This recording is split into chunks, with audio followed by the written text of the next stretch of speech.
बाद में जो ये है वो आप सबका मालूम है, बृहत्वाद चिंतामणि। बृहत्वाद चिंतामणि भी फेशियल पैल्सी में 4 पेशेंट को सिर्फ बृहत्वाद चिंतामणि, और वो मुहुर्मुहुर, क्योंकि ये सब का जो डोज है वो 1 ग्राम जो है 1 बार या 2 बार ऐसे वो दे करके उसके रिजल्ट अच्छे मिलते हैं। पर कभी कभी ये हम मुहुर्मुहुर दे सकते हैं और इतना कॉस्ट इफेक्टिव हो जाता है, क्योंकि बृहत्वाद चिंतामणि की एक टैबलेट करीबन कितना भी सस्ते में सस्ता लिया जाए तो मोर देन 150 आजकल हो गया है। तो वो हम लोग अगर उसमें लैक्टोज में ट्राइजोरेट करके करेंगे तो उसका मैक्सिमम कॉस्ट 50 ग्राम का ये 350 के ऊपर नहीं जाता है। तो इसके लिए पेशेंट भी खुश रहता है और हमको रिजल्ट भी मिलते हैं। और ये चीजें मुहुर्मुहुर देने से भी उसके रिजल्ट उतने ही अच्छे मिलते हैं। तो फेशियल पैल्सी या आर्दित उसमें 4 पेशेंट में लिटरली एक दूसरे तीसरे दिन रिजल्ट उसमें मिलने लगता है, पर वो कंटिन्यूअस लेना पड़ता है करीबन 1 से 1.5 महीना। तो इसके लिए पेशेंट को ये सब समझा करके ही अगर हम लोग काम करेंगे तो ज्यादा अच्छा रहता है। आजकल बहुत बार ऐसा दिखाई देता है कि हमारे जो वैद्य है कोई ऑथोरिटी से वो कुछ फॉल्स क्लेम करते हैं कि नहीं ये इतने दिनों में ठीक हो जाएगा, डोंट वरी। तो ऐसा नहीं है। तो उसके लिए उसको भी थोड़ा सा बताना कि ये बहुत जरूरी है। और मेरा जो प्रैक्टिस है वो सिर्फ त्रिविध परीक्षा पे ही करता हूँ, दर्शन, स्पर्शन और प्रश्न। तो मेरे ख्याल से ये त्रिविध परीक्षा भी बहुत ही इम्पोर्टेंट है। तो उसके बारे में अगर कभी टाइम मिला तो अलग से डिस्कस करेंगे। बाद में मौक्तिक भस्म के बारे में कहा जाए तो हलीमक का एक पेशेंट देखा था। तो वो हलीमक के पेशेंट में ऐसा हुआ कि वो एक ही दिखने को मिला, पर एक 4-5 अगर स्टेप्स चलता था उसको बैठना पड़ता था, सांस लेने में तकलीफ होती थी और सिर्फ ड्राई वॉमिटिंग सेंसेशन उसको आ रहा था। कुछ भी पानी वगैरह भी पिएगा तो भी तुरंत उल्टी तो थी, और ऐसे ड्राई वॉमिटिंग सेंसेशन आ रहा था। तो वो हमारे सब फैमिली पेशेंट थे, मतलब वो जो मेरे पास आया था वो 3rd जनरेशन उनके इसमें, पर आयुर्वेद के ऊपर बहुत ही निष्ठा। तो उसको मैंने ये मुहुर्मुहुर मेरे घर में ही दिया, करीबन उसको आधा घंटा वहीं पे बिठा के रख दिया। तो घर जाने के बाद भी उसको कहा था कि ऐसा थोड़ा थोड़ा पिंच करके वो मुंह में रखना है और रखते जाओ। एक जो पैकेट है 50 ग्राम का वो 2 दिन में भी खत्म हो जाएगा, नो प्रॉब्लम। तो तीसरे दिन उसका फोन आया कि आज मुझे थोड़ा भूख लगी है और आज मैंने आपने जैसा कहा था वैसे चावल का पानी उसमें घी और जीरा का तड़का देकर के पी लिया और वो अभी मेरे पेट में रुक गया है, अभी इसके आगे क्या करना है। तो ऐसे मौक्तिक भस्म के रिजल्ट हलीमक के पेशेंट में। और बाकी जो है पित्त वृद्धि में वो तो आप सब जानते ही है। पित्त वृद्धि के बारे में अगर कहा जाए तो मौक्तिक है या जो भी हम लोग देते हैं प्रवाह है वगैरह, तो उसमें पेशेंट को कुछ चीजें बतानी पड़ती है कि पथ्य के बारे में, क्योंकि आजकल का जो हमारा गूगल बाबा है वो सबसे डेंजर हो गया है। उसके माध्यम से जो कुछ भी कहा जाता है वो लोग आंख बंद करके करते हैं और बाद में हमारे पास आते हैं। तो ऐसा ही है कि उनको पथ्य में एक चीज मैं बताता हूँ कि सुबह खाली पेट पानी नहीं पीना है। तो क्यों नहीं पीना है? क्योंकि रात का खाना जो भी हम लोग खाते हैं वो अच्छी तरह से डाइजेस्ट होकर के पेट में हमारे हिसाब से अग्नि और एलोपैथी के हिसाब से एसिड्स बनना चालू हो जाता है। उसके ऊपर अगर पानी या कुछ भी लिक्विड लेंगे या तो डाइल्यूट हो जाएगा, नहीं तो ऊपर आएगा। इसके लिए कुछ भी 2 निवाला खा लो, तो अग्नि को थोड़ा बढ़ाओ और बाद में ही चाय या पानी पियो। तो लोग पूछते हैं कि आयुर्वेद में तो बताया है कि सुबह खाली पेट पानी पियो, पर सुबह मतलब कभी कि वो उषक काल में, ये जो काल है 4 से 5 के बीच में। तो ऐसे भी पेशेंट देखे वो समय उठते हैं, पानी पीते हैं, फिर सो जाते हैं, वो तो और भी डेंजर है। तो इसके लिए ये भी सब चीजें उनको पथ्य के बारे में भी हर एक पेशेंट को, चाहे वो सूक्ष्म औषधि हो या चाहे अपनी रेगुलर औषधि हो, ये मैं हर एक पेशेंट को पहले बताता हूँ और बाद में दवाई देता हूँ। बाद में अपने इसमें जो क्रम है वो क्रम से अगर ये कुछ दवाई दी जाएंगी तो उसका अपुनर्भव चिकित्सा के लिए बहुत ही अच्छा फायदा होता है। कि जैसे कि अगर अपुनर्भव चिकित्सा में और दौर्बल्य है तो उसमें शुरुआत 28 दिन लघुमालिनी वसंत, बाद में 28 दिन मधुमालिनी वसंत, उसके बाद में करीबन 1.5 महीना स्वर्णमालिनी वसंत और आगे 1.5 महीना वसंत कुसुमाकर। ऐसी एक केस मेरे पास थी कि शोष ग्लोबल एस्टीमिया करके वो डायग्नोस होकर के आया था। तो उसको मैंने एज अ पुनर्भव ये चारों क्रम में दे दिया। वो पेंटर था, तो खुद अपने पैरों में करीबन 8 महीने के बाद खड़ा होकर के तो फिर से काम करने लगा। और उसके बाकी जो चीजें उसमें दी गई थी, उसमें बला तेल का अभ्यंग दिया था, बाद में अमृतादि गुगु दिया था, लक्ष्मी विलास, वो सब बातें अलग है, पर ये अपनर्भव के लिए ये बहुत ही अच्छा काम करता है। बाद में मेरे जो एक दोस्त है, उन्होंने कैंसर के इसमें करीबन 10 पेशेंट्स में स्वर्ण भस्म, हीरक भस्म और अभ्रक भस्म ऐसे तीनों कॉम्बिनेशन में उन्होंने यूज किया था। गौरांग जोशी करके है वैद्य, तो उन्होंने इसके में रिजल्ट इतने अच्छे देखे कि कैंसर जो है वो ठीक तो नहीं करता है, और उसमें उसका जो मेटास्टेसिस है वो जरूर रोक देता है। और कोई कोई पेशेंट्स में जिनके अभी जस्ट शुरुआत है कैंसर की, मतलब रिजल्ट सिर्फ पॉजिटिव आए हैं, वो ऐसे 2 पेशेंट्स में उन्होंने रिवर्स भी किया है वो। तो उसके लिए ये जो ऐसे कॉम्बिनेशंस है वो भी हम लोग यूज करते हैं, और वो कॉम्बिनेशन यूज करते समय उनको मिला करके नहीं देना है, अलग अलग ही देना है। तो इसके लिए ये बातें बहुत इंपॉर्टेंट है। और बाद में हो गया मकर ध्वज।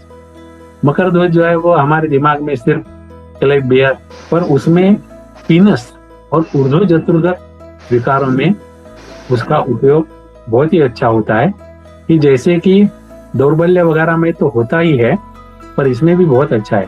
पीनस में तो उसका काम बहुत ही अच्छा है मकर ध्वज का, तो आप भी सब उसको यूज करके देख लो। बाकी जितने भी भस्म है, अभ्रक है, ताम्र है, त्रिवंग है, स्वर्ण और हीरक तो बताए है मैंने, तो ये भी सब मैं बनाता हूँ। अभ्रक भस्म का भी रिजल्ट बहुत ही अच्छे है श्वास काश में।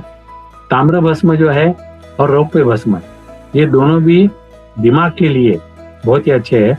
क्योंकि पेशेंट जब भी आते हैं हमारे पास, स्पेशली बच्चे, क्योंकि आजकल सब कंपटीशन का जमाना है, तो माँ आकर के कहती है कि अरे मैंने मेरे बेटे को ये फलाना दवाई दिया, वो दिया, और आजकल मार्केट में तो बहुत ही प्रोडक्ट्स अलग अलग, दिमाग की ये बढ़ाओ वगैरह ऐसा वैसा।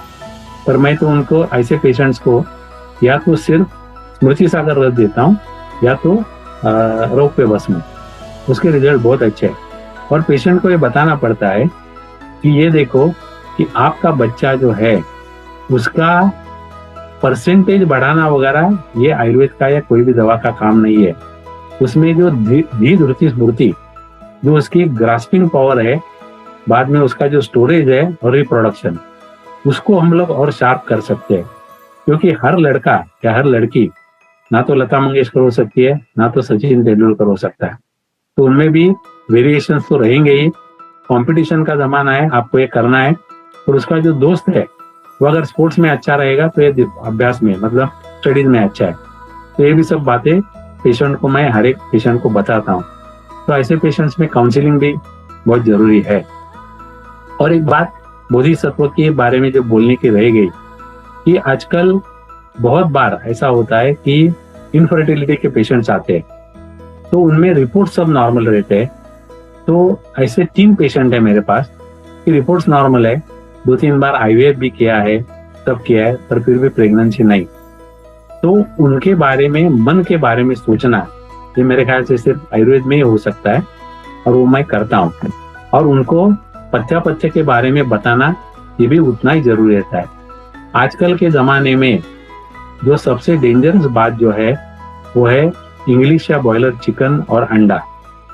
तो उसकी वजह से इनफर्टिलिटी के 22 केसेस ये 4 साल में देखे, और उसमें वो सिर्फ बंद करने के बाद सिर्फ कुछ सिंपल मेडिसिन, फलग्रुत या जो भी ऐसे है, वो देने से ही वो जो औरत है वो 3 या 4 महीने में कंसीव हो जाती है।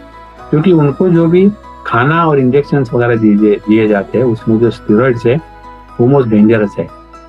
तो ये जो मैंने कहा कि बोधिसत्व, तो पेशेंट्स के रिपोर्ट नॉर्मल है, सब कुछ है, आईवीएफ भी 2-4 बार हो गया, फिर भी वो फेल हो गया, उसके मैं ऐसा कहता हूँ कि वो फीमेल को टॉर्चर के जैसा रहता है, वो करने के बाद भी कुछ रिजल्ट नहीं है, तो वहाँ पे बोधिसत्व बहुत अच्छा काम करता है। क्योंकि मन की शांति होने के बाद अगर संबंध रखे जाए या इंटरकोर्स किया जाए तो उसके रिजल्ट और भी अच्छे मिलते हैं। और एक बात कहूंगा कि मेरा जो प्रैक्टिस है उसमें जो मैंने अभी सब गुरुओं के नाम लिए, जैसे हमारे प्रभु सर है, यगो जोशी सर है, बाद में शिंदे शास्त्री है, नाना जोशी है, ये सबका तो योगदान बहुत है ही।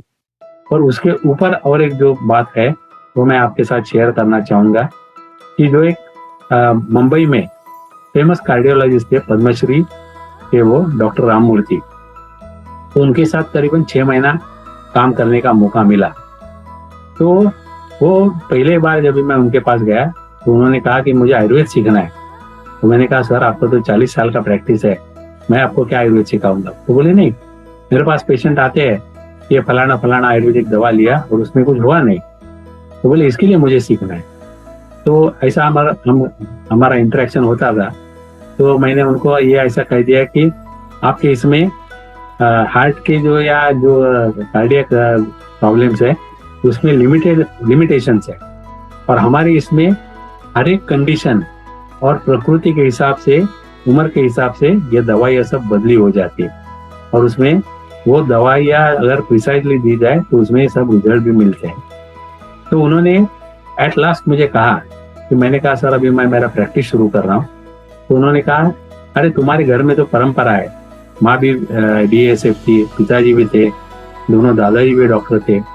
तो बोले तुमको 2 ही बात कहूंगा, नंबर 1 प्रैक्टिस जो है वो आयुर्वेद के ही करनी है, क्योंकि ये कंप्लीट साइंस है, हमारा जो साइंस है वो ट्रायल और एरर के ऊपर है। और सेकंड थिंग कि सच्चा वैद्य या सच्चा डॉक्टर कौन, कि one who gives minimum medicine with maximum results. उसमें बोले प्रिसीजन लाना वो सीखो, क्योंकि तुम्हारे इसमें एक एक ड्रग यूज करके भी मैंने ऐसा देखा है कि पेशेंट ठीक हो जाते हैं।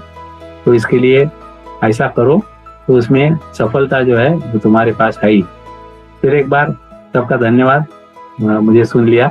अगर कुछ सवाल रहेंगे तो जरूर पूछिए, मैं मेरे जितना भी मेरा नॉलेज है वो हिसाब से मैं उसके जवाब दे दूंगा। फिर एक बार शिल्पा जी थैंक यू, और नवीन जी भी, ये तो हमारे बहुत ही पुराने दोस्त है, तो इसके लिए उनको फिर एक बार धन्यवाद। सर आपने जो अभी बताया है कि पुनर्नवा और गोखरू, सर ये कहाँ पे इस्तेमाल करना है? ये कैसा है ना कि कोई भी वातव्याधि में मैं ये एज ए सपोर्टिव यूज करता हूँ। मतलब ये कुछ कंप्लीट मेडिसिन ऐसा नहीं है कि जैसा मैंने कहा उस समय भी कि अमृतादि गुगुड़ या उसके साथ और कुछ देना पड़ता है, पर ये एक एज ए सपोर्टिव मेडिसिन बहुत अच्छा काम करता है। सर हमने आपकी कृपा से शुरू कर दिया है और रिजल्ट हमारे सर ड्रास्टिकली बढ़ चुके हैं। हमारे पास काफी लंबे समय से बसंत कुसुमा का रस रखा हुआ था बना हुआ, लेकिन अच्छा। सूक्ष्मीकरण करने के बाद उसके रिजल्ट बढ़ गए और हमें थोड़ा प्रॉफिट भी बढ़ गया उसके बाद। Yes yes. और सर एक क्वेरी था कि भल्ला तक का जो सूक्ष्म हमारा ये बनेगा उसमें ये कहाँ इस्तेमाल कर सकते हैं? और कोई भी श्वास के आपने बताया, हाँ श्वास काश में तो है ही, और स्किन डिसऑर्डर्स में भी बहुत अच्छा काम होता है। और जब भी वो स्किन डिसऑर्डर बहुत ज्यादा रहता है तो तभी उसको जो उसका जो टिंचर बनाया है वो भी मैं 1-2-3 पेशेंट में लगाने के लिए भी दे चुका हूँ, तो उसमें भी और अच्छे रिजल्ट मिल जाते हैं, पर उनको बताना नहीं है कि ये क्या है करके। जी जी। तो सर सूक्ष्मीकरण करना जरूरी है ड्यूटी का? नहीं करने से काफी सस्ता ही पड़ता है जी। नहीं, हाँ ये सस्ता है, और उसका जो उग्र गंध है वो निकल जाता है ना, तो इसके लिए ये करेंगे तो मतलब कि पेशेंट इजीली ले सकता है। और सूक्ष्म औषधि का मेन मोटो क्या है कि इजीली पैलेटेबल, हम लोग वो कहीं पे भी ले जा सकते हैं, उसमें कुछ खराब होने का या ऐसा भी कुछ प्रॉब्लम नहीं है, और इजीली डाइजेस्टेबल भी है, उसका एब्सॉर्प्शन भी और भी जल्दी हो जाता है, क्योंकि मर्दनम गुणवर्धनम ये जो लॉजिक है उसके लिए। जी जी सर, जैसे एक रस हमारे पास में है महावात विध्वंसक रस, हाँ ये सर इसका प्रयोग कर सकते हैं सूक्ष्मीकरण के साथ? हाँ जरूर जरूर जरूर, कोई भी चीज का कर सकते हैं। और एक बात कहना रह गई कि चतुर्भुज रस, नॉट चतुर्मुख रस, कि जिसमें कस्तूरी है, तो वो उस समय सूक्ष्मीकरण नहीं करता था, अभी ये रेफरेंस में आ गया इसके लिए बता रहा हूँ कि वो एक गोली जो है उसकी 62.5 मिलीग्राम की, मैं और मेरे पिताजी दोनों ने भी वो इमरजेंसी में यूज किया कि जब भी कोई गैस इनहेल हो जाता है H2S वगैरह, तो उसमें इट एक्ट्स एज ए, जो एक गोली है वो हाफ टन ऑफ ऑक्सीजन, इतना उसमें स्ट्रेंथ है। और वो अगर सिर्फ बारीक करके, उस समय तो सूक्ष्मीकरण नहीं करता था, उसको थोड़ा पीस करके अगर जबान के ऊपर उसको घिसा जाए तो लिटरली वो पेशेंट जो है कि जो थोड़ा सा ब्रेथलेस हो गया है, थोड़ा सा कुछ अलग बातें कर रहा है, वो घड़ी लगा करके 20 से 25 मिनट में वो ठीक होने लगता है। इसके लिए वो आजकल मिलता नहीं है, नहीं तो उसका भी सूक्ष्मीकरण करना है। हेयर टॉनिक सर, त्रिपुलाई, कपूर, कचरी, ब्राह्मी, मंदिर, बसमरा। हाँ, वो जो है ना, वो 5-5 गोली 3 बार, हाँ, 6 घंटे के डिफरेंस से, हाँ, ये शुरुआत में देनी है, Okay. 1 महीना भर, और उसके बाद में 5-5 गोली विद गैप ऑफ 6 आवर्स ये आगे 2 महीना देनी। और उसके लिए टाइमिंग या बाकी पथ्य पथ्य कुछ नहीं है, मतलब कि जैसा लोगों के दिमाग में आता है कि यार होम्योपैथिक है, कॉफी नहीं पीना है, या कितने टाइम पहले लेना है, बाद में लेना है, ऐसा इसमें कुछ भी ये नहीं है, कभी भी ले सकते हो। सर इसको बनाने के लिए इसको सब इक्वल क्वांटिटी में लेके पहले 1x फिर 2x फिर 3x कर दें। हाँ, करेक्ट करेक्ट, हाँ, वो इक्वल क्वांटिटी पे लेकर के उसका कल्प बनाना है जी जी, और उसको निचोड़ना है। ओके, निचोड़ने के बाद वो जितना ml आएगा उतना ही ml उसमें टिंचर में डालना। ठीक है सर, बहुत धन्यवाद सर। Okay, thank you. प्रणाम सर, मैं वैद्य हिमांशु। बोलिए बोलिए। सर मेरा क्वेश्चन ये है कि जैसे जो हमने लैक्टोज शुगर में सूक्ष्मीकरण का योग बना के रख लिया है, तो उसको अगर हम टैबलेट फॉर्म में लाना चाहें तो उसमें बाइंडिंग एजेंट क्या मिलाना चाहिए? नहीं, कैसा है ना कि इसके बारे में भी बहुत काम हो चुका, पर वो जो लैक्टोज में जो बनाया गया है उसमें अगर कुछ भी बाइंडिंग के लिए मिलाया जाए तो उसके रिजल्ट नहीं मिलते। तो इसके लिए जो भी अपने रसकल्प या सुवर्णकल्प है वो उसी में बनाना ज्यादा बेनिफिशियल रहता है। सर मेरा एक क्वेश्चन और है कि आजकल बहुत से ऐसे पेशेंट्स आते हैं जो मॉडर्न मेडिसिन लेते हैं इरेक्टाइल डिस्फंक्शन और प्रीमैच्योर एजैकुलेशन के लिए, तो ऐसे में हम लोग कौन से चीजों का सूक्ष्मीकरण करके दे जो रिजल्ट आ जाए पेशेंट्स में? इसमें ना जो मेरा अनुभव है वो त्रिवंग भस्म, हाँ, त्रिवंग में तो अब्रकाई, तो वो बहुत अच्छा काम करते हैं, और उसके साथ में मकर ध्वज। पर मकर ध्वज जो है वो सुवर्ण मकर ध्वज अगर यूज किया जाए, क्योंकि मकर ध्वज में भी तलस्त गलस्त और ये सब बातें आजकल बहुत कम लोग बनाते हैं, और उसमें जो है वो और भी अच्छा रहेगा, तो सुवर्ण मकर ध्वज जो है वो उसके रिजल्ट बहुत अच्छे मिलते हैं। अच्छा, तो सर स्वर्ण मकर ध्वज सूक्ष्मीकरण करके रिजल्ट दे देगा वैसे? Yes yes, correct correct correct. Sir skin diseases में जैसे भल्लातक का यूज बताया है आपने, बट भल्लातक जैसे पित्त वालों को नहीं देना चाहिए, तो और ऐसे कौन से द्रव हैं जिसका हम लोग स्किन डिजीज में सूक्ष्मीकरण कर सकते हैं? नहीं, ऐसा देखा गया है कि जितने भी पित्त प्रकृति के भी पेशेंट्स है उनमें अगर ये सूक्ष्म करके दिया जाए और उनको नाम नहीं बताया जाए तो उसके रिजल्ट बहुत ही अच्छे मिलते हैं, क्योंकि नाम जो है उससे ही आदमी आधा डर जाता है, अरे बाप रे भल्ला तक लेना है तो उसे तकलीफ होने ही वाला है। और ऐसा ये सोच सिर्फ मेरा नहीं, जो हमारे जो योग जोशी सर थे बोलते थे कि नाम बताना नहीं है, पेशेंट को दे दो, रिजल्ट तो मिलने ही मिलने।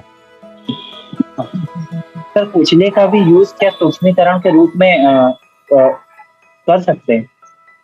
किस का? कुचला सर, हाँ, कर सकते हैं ना, यस यस, जरूर जरूर। सर जैसे एक पेशेंट है रिटाइनल डिटैचमेंट का, तो उसको बॉल लगी थी आंखों में, तो रेटिना डिटैच हो गया था, फिर सर्जरी से उसको अटैच किया गया, तो उसमें सर जैसे जो नेत्र पे काम करने वाले द्रव है उसमें कौन से द्रव का सूक्ष्मीकरण योग ठीक रहेगा? सूक्ष्मीकरण करने से भी ना उसमें जो एक अनुभव है कि बेल फल की जो मज्जा रहती है उसका चूर्ण, बाद में उसमें मौक्तिक भस्म और रौप्य भस्म, ये जो कॉम्बिनेशन है ये देने से उसमें बहुत ही अच्छा फायदा होता है। कि जो नर्व को ताकत देने वाला ये कॉम्बिनेशन योगो जोशी भी बहुत यूज करते थे और मैं भी यूज करता हूँ।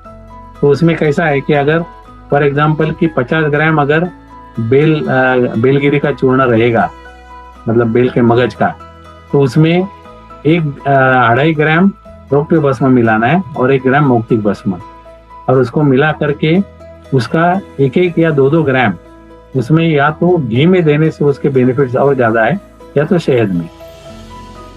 सर एक क्वेश्चन मेरा था इसमें, जैसे आपने बताया कि कैंसर के केसेस में अभ्रक, स्वर्ण और हीरक भस्म से काफी अच्छा लाभ मिला, तो सर और क्या कर सकते हैं कैंसर के केसेस में, क्योंकि कैंसर के सर पेशेंट काफी आते हैं हमारे पास में। हाँ, ये तो स्वर्ण, हीरक और अभ्रक ऐसा उसने कॉम्बिनेशन दिया था। और स्पेशली एक बात कहना भूल गया कि अभी ये जो कोविड हुआ था, तो कोविड में हमारे और एक दोस्त है पुणे में, सचिन करके, तो उसने इन कॉम्बिनेशन की स्वर्ण मालिनी वसंत, भल्लात और गंधक दुर्ति ऐसे पेशेंट्स में यूज किया था कि जो पॉजिटिव थे उनमें भी, उसमें भी बहुत अच्छे रिजल्ट मिले। और इसमें भल्ला तक भी दे सकते हैं,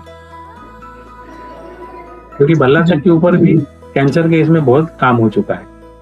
और ऐसे ही समय समय पे हम लोगों का मार्गदर्शन करते रहें, क्योंकि सूक्ष्मीकरण से काफी कम पैसे में ही हम लोग इलाज कर सकते हैं। क्योंकि आज के समय में एक ड्रॉबैक ये भी है कि लोग कंपेयर करते हैं, तो बहुत से, जैसे थायराइड है, बहुत से दवाइयां कंपेयर करें एलोपैथ की तो आयुर्वेद कॉस्टली पड़ता है, तो इस विधा से हम लोग सस्ता इलाज कर सकते हैं, काफी सस्ता और इफेक्टिव दोनों की बात। और योग वाहित्व के कारण जल्दी असर, बहुत जल्दी इफेक्ट होता है सूक्ष्मीकरण का।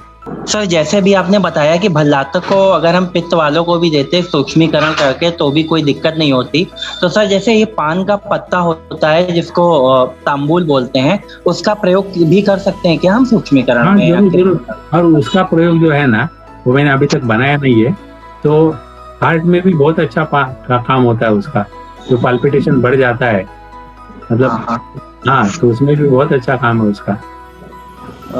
एक्चुअली मैंने गुरुजी के निर्देश से ही मैं आप लोगों को बताना चाहता हूँ, मैंने बोधिसत्व बनाया था स्पेशली फॉर माय मदर।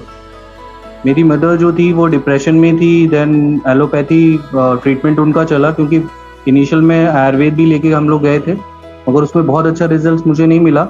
फिर मैंने एलोपैथी को दिखाया, और फिर उसी कम अक्रॉस जब उनका एलोपैथी बंद हुआ तो उनके जो प्रीवियस सिम्टम्स थे डिप्रेशन वाले वो दोबारा आने लगे, और मुझे ऐसा लगा कि वो शायद मेडिसिन डिपेंडेंट हो चुकी हैं। तो उसी बीच में हमने जो है आयुष दर्पण के थ्रू मैंने यूट्यूब में, मैं गुरुजी के कांटेक्ट में आया और सूक्ष्म औषधि मैंने लर्न की, और मैं स्पेशली मैंने अपनी मदर के लिए जो है बोधिसत्व बनाया। और मैं आपको बता देता हूँ, फ्रॉम द डेड, मैंने वो डेट से लेकर अब तक मैं उनको बोधिसत्व दे रहा हूँ, उनको कोई कॉम्प्लिकेशन नहीं है, उनको बहुत अच्छी स्लीप आती है, उनका मूड स्विंग्स होना बहुत बंद हो गया है, इरिटेशन कम हो गई है। और मैंने वो प्रयोग अपनी मदर पे किया, एंड देन फिर मैं अपने पेशेंट्स को भी देता हूँ। बहुत ऐसे पेशेंट्स हैं जो बहुत लंबे समय से डिप्रेशन की मेडिसिन खा रहे हैं और वो इसको छोड़ना चाहते हैं, तो ये मैंने 2-3 पेशेंट्स पे और देखा है, अभी मैं इस पे और वर्क कर रहा हूँ। मगर बोधिसत्व को लेके मेरे पे बहुत पॉजिटिव रिजल्ट्स आए हैं और मैंने बहुत एक्सीलेंट रिजल्ट्स देखे हैं। तो मैं चाहता हूँ कि और भी जो हमारे वैद्यगण हैं वो यूट्यूब से उसको सीखे, लर्न करें और पेशेंट्स में दें, और गुरुजी को जो है उसका रिव्यू दें, तो बहुत अच्छा रहेगा। हाँ, ये फीडबैक देने से और अच्छा लगता है कि मतलब कि जो मैंने आपके साथ शेयर किया वो आप यूज करते तो और भी अच्छा लगता है। जरूर जरूर जरूर, मतलब ऐसा कहूंगा कि जो भी मस्तिष्क से जो रिलेटेड जो भी प्रॉब्लम है उसमें सिर्फ बोधिसत्व या और कुछ सपोर्टिव इसके साथ में बहुत ही अच्छे रिजल्ट है। तो आप भी सब उसको देख करके बनाना शुरू कीजिए और मुझे फीडबैक दे दीजिए, क्योंकि इसी के बारे में सूक्ष्म औषधि, मतलब nano medicine, nano Ayurvedic medicine, ऐसा एक centre for Ayurvedic research America में है। तो उनका जो संस्था का नाम है वो कार सेंटर फॉर आयुर्वेदिक, तो उसके ऊपर एक 4 महीना पहले एक लेक्चर दे दिया। तो वहाँ पे तो ये सब चीजें मुमकिन नहीं है, पर उनको भी बहुत अच्छा लगा है, कुछ एक अलग सोच कि मेडिसिन के बारे में, तो ऐसा है। और यहाँ पे भी कोई लोग जो है वो बांग्लादेश, नेपाल, श्रीलंका ये आयुष दर्पण का देखने के बाद वो वहाँ पे भी बनाने लगे, वो फीडबैक देते हैं। फिर एक बार सबका धन्यवाद। हाँ।